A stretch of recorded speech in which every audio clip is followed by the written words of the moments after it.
Hi, everybody. I'm still trying to figure out where I see who's here. Hi, everyone.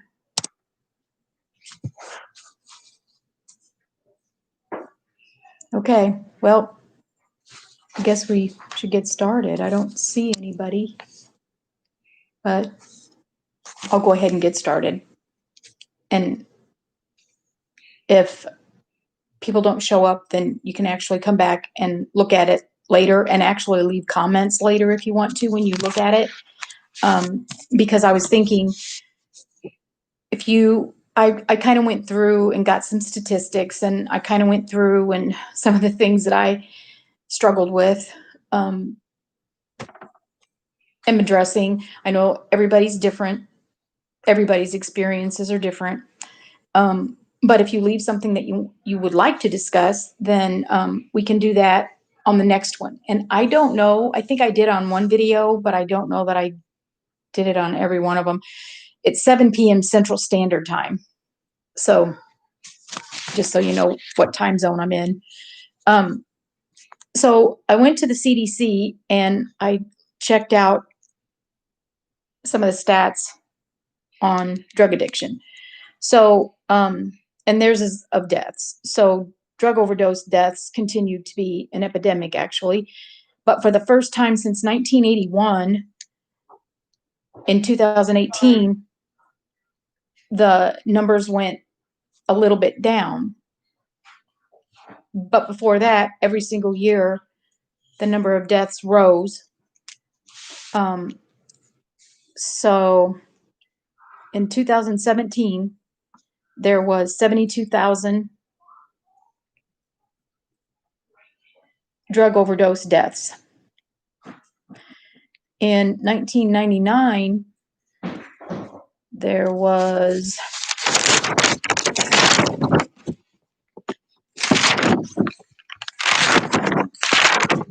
I got it. Okay, 1999, there was 17,000 deaths from drug overdose, legal and illegal. And I said 72,000 in 2017. In 2018, it was 68,500. So there was it said there was a 4.6% decline in that year. However, deaths involving cocaine more than tripled, and methamphetamines increased fivefold. Also, an interesting fact I saw was that from 1999 to 2017, of course, the death rate increased every year, but the number of males increased and the number of females increased, but the number of males to female, there were more males. So deaths from cocaine from 2017 to 2018, in 2017, deaths from just cocaine was 15,000, and in 2018, it was 15,700. And methamphetamines rose from 2017, 10,800 to 13,000. So that's a really steep incline, isn't it?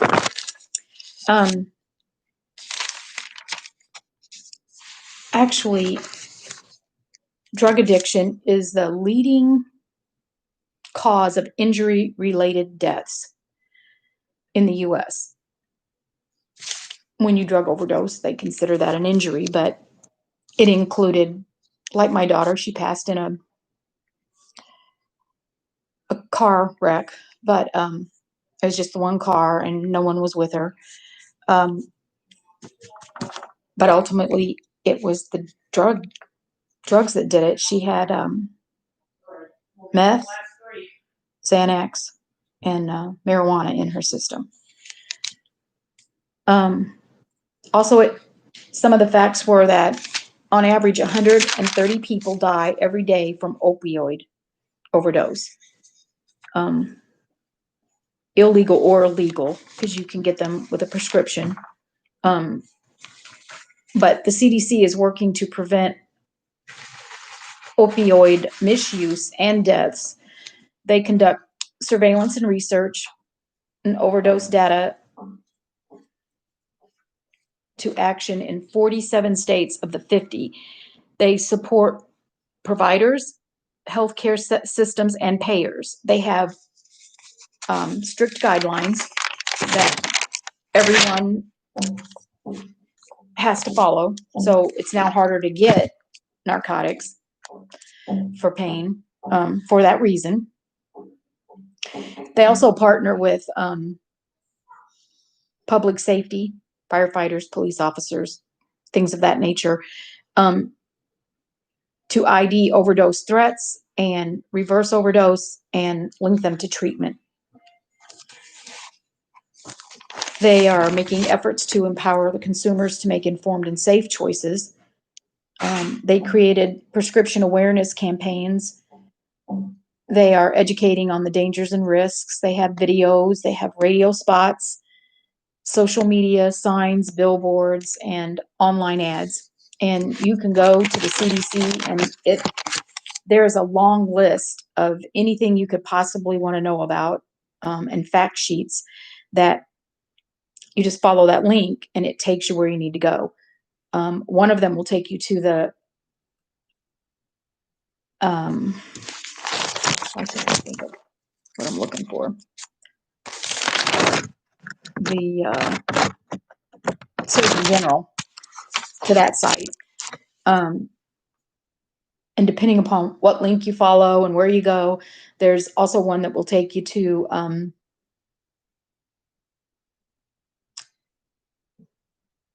learn more about the whole psychology and what drug addiction is, because it actually is a sickness, because it actually does interfere with the connections in your brain, and it interferes with dopamine. So I started with www.cdc.gov. And then from there, my goodness, a whole world opens up.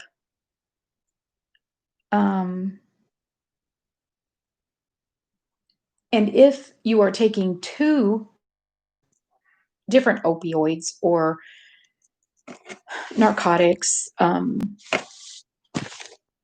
it actually increases your risk even more so that you will become addicted.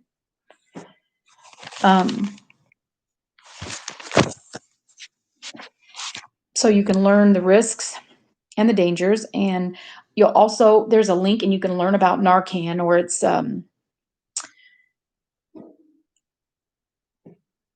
naloxone. It's just a opioid antagonist. It's what they give you to get you breathing again when you've overdosed. Also, I know people struggle with finding the right treatment and the right place to go when they want to stop being addicted to drugs. I found a site. It's SAM. I'm going to write it in the comments. SAMHSA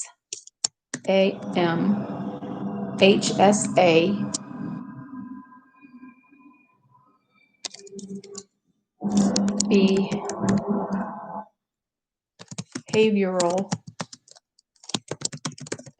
Treatment Services Locator. So you can find the right treatment opportunity for you. It's confidential.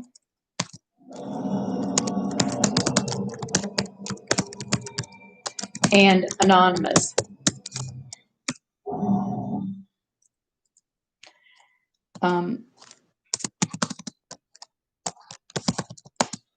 Oops.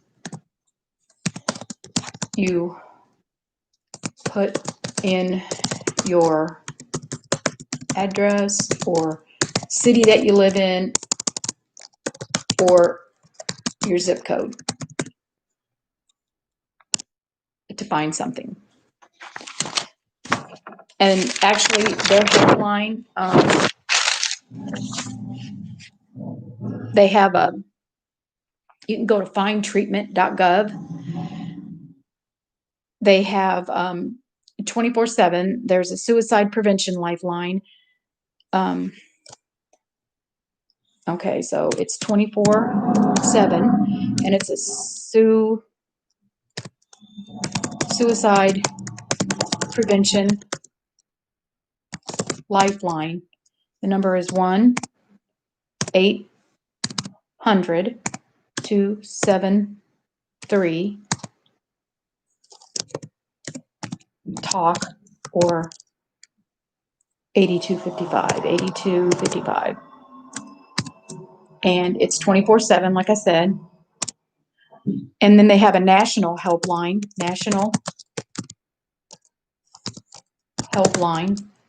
and that number is 1-800-662-HELP, or the numbers would be 4357. And it's also 24/7. And then even as well, I mean, whether you're struggling with drug addiction and you're in a natural disaster, or you're just in a natural disaster and you need help, it's 24/7 disaster distress helpline. And it's 1-800-985-5990.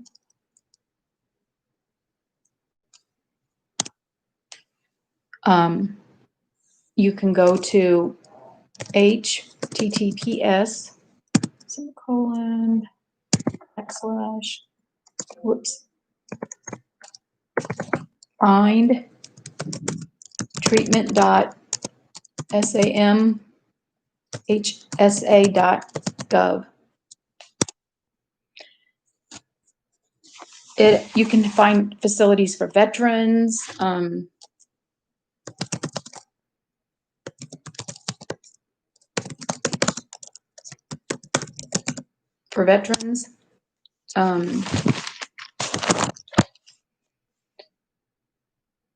you can go to,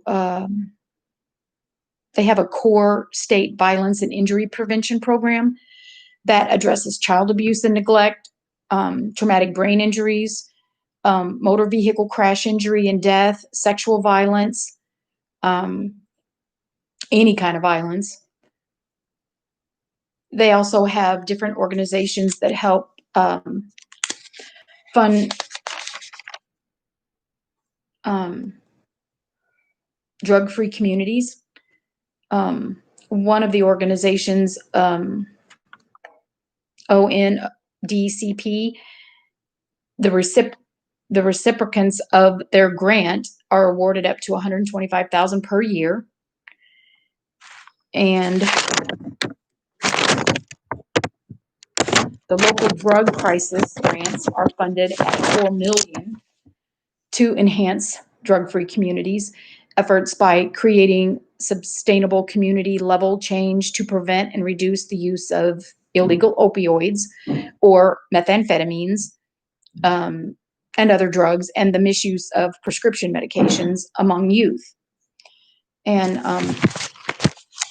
it must be having some kind of an impact, because the death rate is going down in 2018. And they don't have all the data in for 2019 yet, but they will probably before too much longer. And hopefully we're going to see another decline, I would hope. So you can also get to the Surgeon General through this website with some of the choices that you pick: alcohol, drugs, and health. They have fact sheets on HIV and injection drug use. Yes, HIV is still alive and well. When they find HIV, though, and it's early, a lot of people now just take one drug, one medication, and it keeps it from going into AIDS. Some people aren't so lucky. There are people that, yes, do still have to deal with AIDS. I'm an RN, and I've just seen all kinds of cases of it. So there are medical consequences of drug abuse.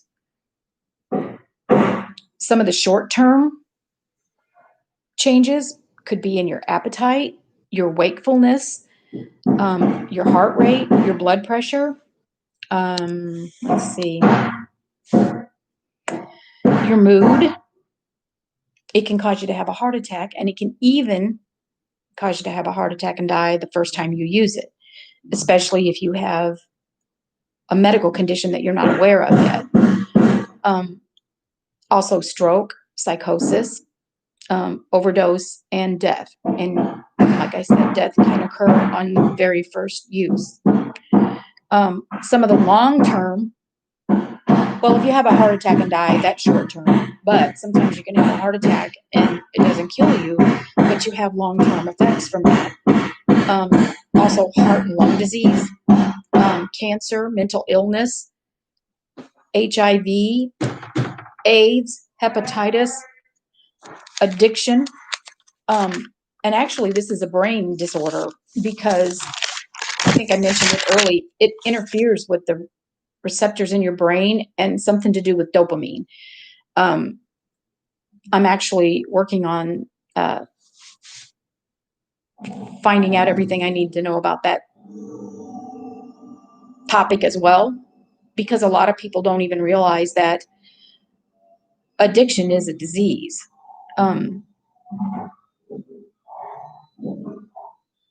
It just changes how the brain circuits function. These brain changes interfere with how people experience normal pleasure in life, such as food and sex, and the ability to handle or control their stress level, their decision-making abilities, their ability to learn and retain information. That's a big problem. And those things all have further effects, such as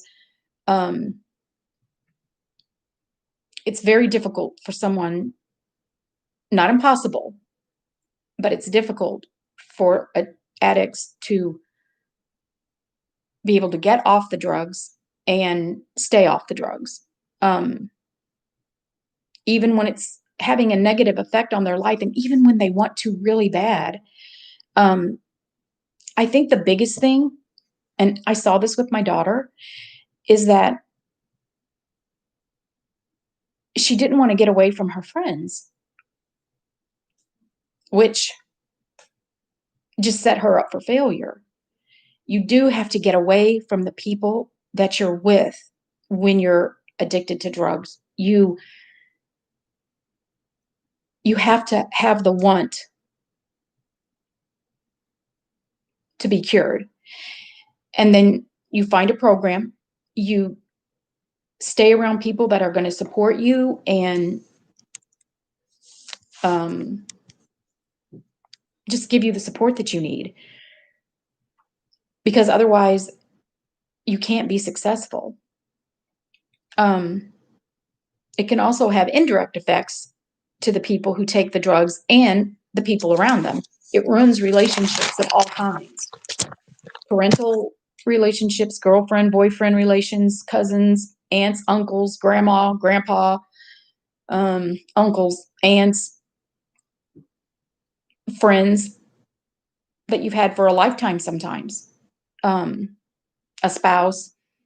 It can affect your appetite, which in turn works on your nutritional. You'll find that a lot of drug addicts have very low albumin and protein levels. Also, their decision making, they're very impulsive, puts them at risk for trauma and violence.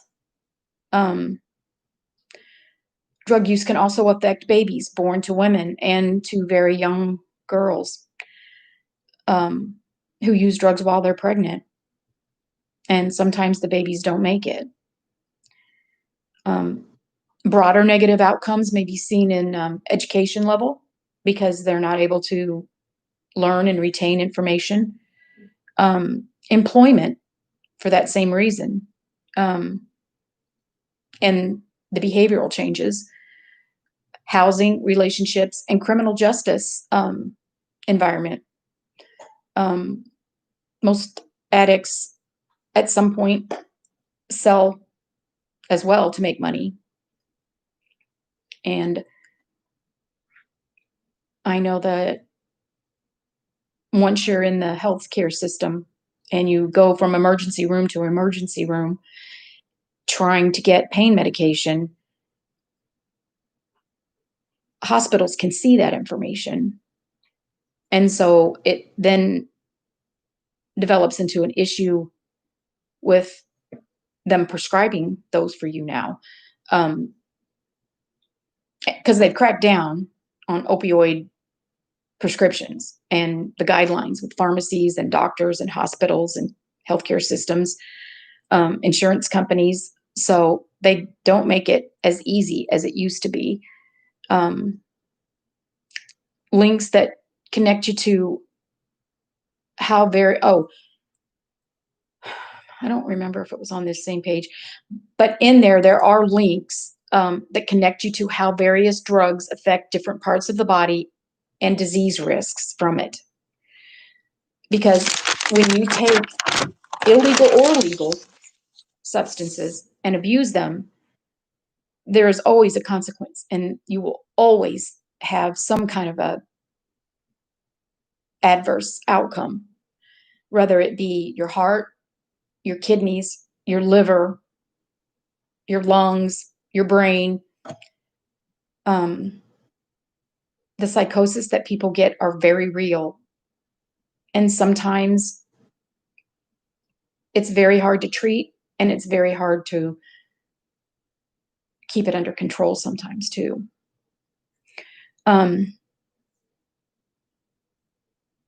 You can read the Surgeon General's advisory on Narcan. It's naloxone. It just is an opioid antagonist, and if someone's overdosed, it will help them start breathing again. They'll breathe, their blood pressure will go up. Some of the signs that you'll see when you know it is serious and you need to call 911 is if someone's pupils are just pinpoint, very tiny. They have a slow heart rate, or you feel their pulse, but it's real slow, or it's irregular, or sometimes it'll even be thready, and that's when they're going into shock. You won't feel a distinct pulse. It's just kind of thready feeling. You can feel it when you feel for the pulse. You feel it. It's just not. If you've ever done pulses and felt a thready heartbeat, you'll know what I mean, or a thready pulse. So low blood pressure, because if people go into shock or they're not breathing well, blood pressure will drop.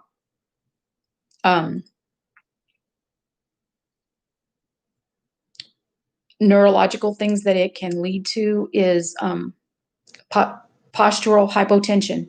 So you're lying down and you feel okay, but you sit up on a chair or the couch or the bed or wherever and you feel lightheaded. Maybe you pass out. Or if you stand up from sitting to standing, it drops again. It does this naturally to everybody. Our blood pressure is always highest when we're lying down. It will drop when we sit and drop more when we stand up. But if your blood pressure is low and that happens, it can kill you. You can have strokes. You can go into shock. You'll feel lightheaded. You can even feel lightheaded after urinating or having a BM. Shock is life-threatening. It's an emergency. There's poor blood flow. The blood pressure's real low. The pulse will be really quick and thready feeling. Um,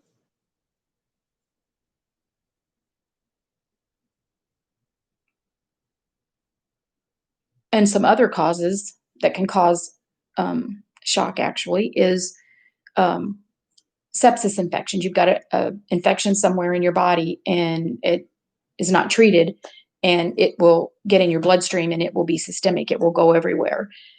Spinal injuries, bad burns. So you're going to see rapid, shallow breathing, and their eyes will kind of roll back in their head, and you'll try to wake them up, and they won't wake up. And they keep having the very slow and rapid breathing, but also you'll hear it's kind of a wheezing sound. Um, that's not a good sign. Um, or they'll be dizzy, or they'll